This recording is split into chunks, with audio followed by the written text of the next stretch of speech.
like your detection. Okay, go ahead and test that for you. All right, Ms. Al, are you ready? Speakers. Okay. I'm going to ask you to give your full attention and a warm welcome to the genetic testing room.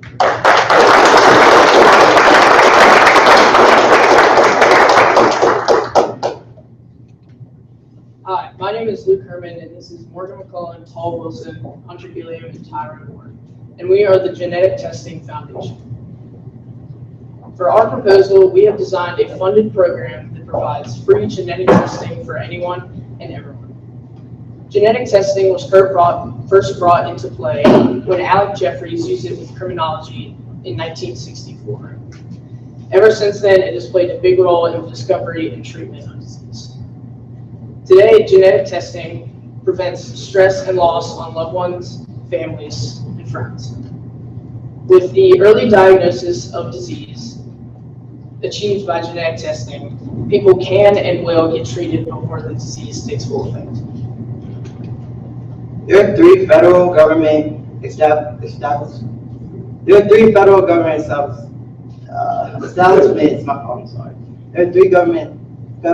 establishments that help provide and regulate the process of genetic testing. These are the FDA, the CMS, and the FTC. These three federal government establishments help provide citizens with genetic testing clinics to attend. These clinics can be very expensive and cost a lot of money, which brings us to our first current issue, which is expenses. Expenses can vary from high and low costs. Most genetic tests can be very expensive, and healthcare does not always cover genetic tests. Another issue that deals with genetic testing is it isn't available to the public. In third world countries, the government struggles to get their people genetic tests. The main issue with genetic tests is that they are very high in cost. Most health insurance companies do not provide money for genetic tests unless a doctor-physician says that it is necessary. This causes an issue because people could have unknown diseases or disorders linked to their genes and have no idea about it. This not only affects our current generation, but our future generations, for we could pass on these genes to our children. By providing free or low-cost genetic tests, we can give people treatment if necessary. They can make the right choice of whether or not to have children, and we can give them a peace of mind. Since genetic testing is a nonprofit organization, it plans to be funded by a variety of sources. Mainly, GTF hopes to be funded by Blue Ridge Vocational Governor School, but also has plans to apply to places such as Cigna, Dr. Chase Center, NIH, or Genetic Alliance. With these funds, we hope to purchase the necessary equipment to run genetic tests on newborn babies. Although the genetic tests themselves are fairly simple, they can be potentially life-saving. Another goal of GTF is to bring it to local hospitals so that it's more widely available to everyone.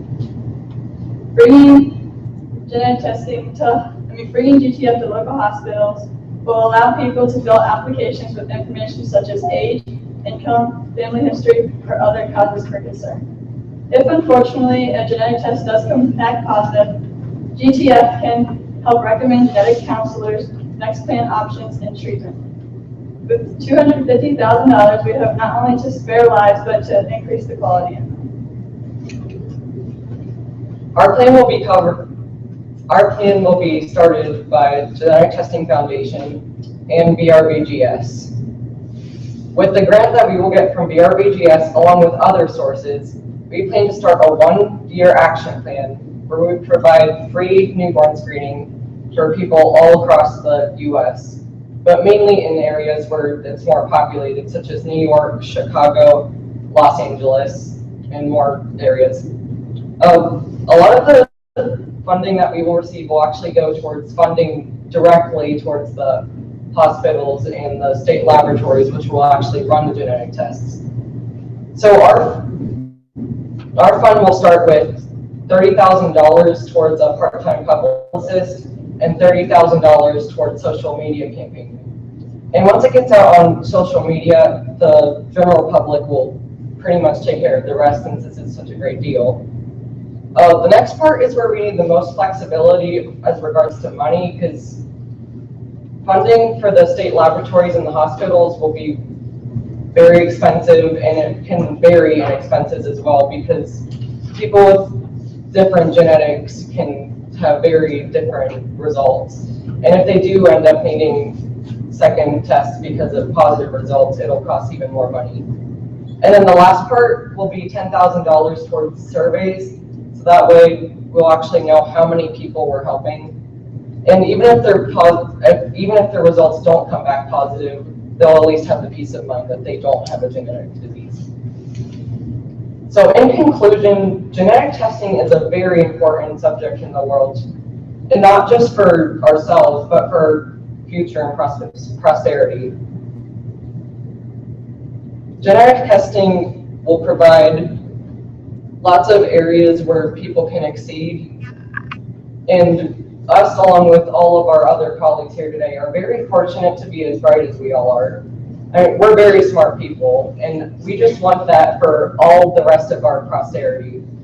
And a lot of these genetic diseases that people can track can actually be prevented right on the spot, but as long as they get it right away. So in conclusion, genetic testing needs this funding because we are opening doors to new life and a disease-free future. We'd like to thank the BRVGS staff for considering our grant, and we are now open to any questions.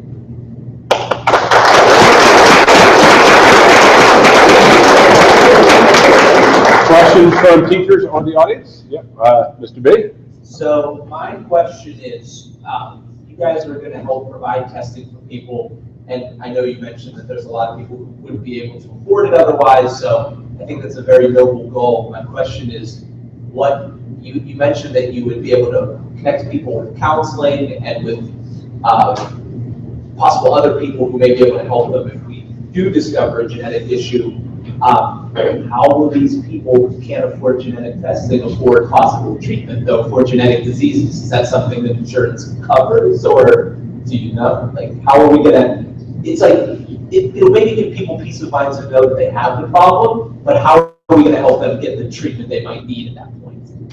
There are like programs that they can go through, like healthcare programs. I mean, sometimes they don't cover the full expense, but they'll like put partial expense like to it, and then like afterwards you can keep adding on paying that yourself. So there's programs in place. There's programs. It's just that people need to know what they are. Or they used to know for sure that they have the genetic test, and that's very expensive at first, so you cover that in the health plan. The questions, what? You guys are saying the test will come back positive. Like, what does that mean? Does that mean like they have a disease, or When the test results come back positive, that means they have a genetic disease, and some of them can be taken care of right away, so that way they can grow to be healthy, but some of them sadly can't be cured. But if they can't be cured, even it will still help, because it can actually cause them to live healthier lives, so maybe they can extend their life longer. And then negative results just mean that they don't have a genetic disease, so that they're just going to be fine. Questions from the back? Do the tests have a range of diseases that they're testing for, or? Yeah, there's around 38 diseases that they particularly test for. I'm not quite sure about all of them because that wasn't part of our research that we were doing, but yeah, it actually depends on what state it is, because genetic testing actually costs different in each state, because some states will actually fund genetic testing for newborns, but some others won't. So in places like Texas, it might be like, it could be free genetic testing and they don't have to pay at all, whereas areas like Virginia, they might have to pay over $100 for their newborn screening. So it would be one blood test, and it would be searching for. What happens is the hospitals take what's called a heel stick, and they insert it into the baby's heel so they can get a blood sample. And then they put it into filtered paper to preserve the sample of DNA. And then they send it off to the state laboratories where they actually screen the DNA for any genetic diseases. I think that's going to do us for time. Very good. Thank you. All right, so again, with your groups, please get down at the